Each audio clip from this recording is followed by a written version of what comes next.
Seorang wanita paruh baya yang belum diketahui identitasnya ditemukan tewas mengenaskan dengan kondisi luka-luka di sekujur tubuhnya di dalam kamar hotel yang berada di kawasan Jalan Pipit, Kecamatan IT2, Palembang pada Senin siang.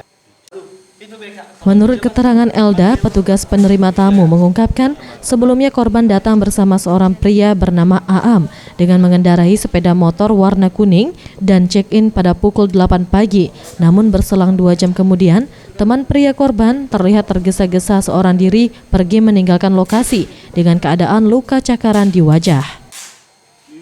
Korban masuk kapan? Tadi pagi jam? 8. Sama siapa waktu masuk? Sama cowok itu. Oh, berdua Mbak ya? Terus cowoknya? Keluar apa gimana? Keluar jam 10.30. Jam 10.30. Terus 10.30 keluar itu pakai ada berdarah nggak badannya atau gimana? Mbak lihat aja ini yang Cakaran aja. Di wajah pipi suami.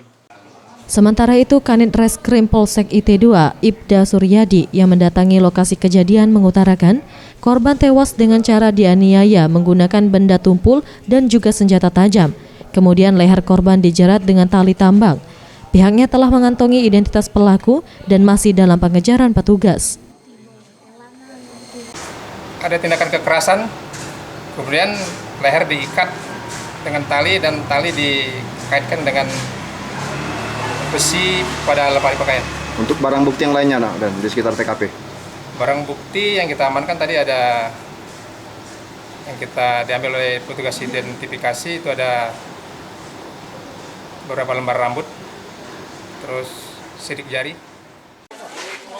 Pelaku diancam pasal 340 tentang pembunuhan berencana dengan ancaman hukuman mati dan kurungan seumur hidup.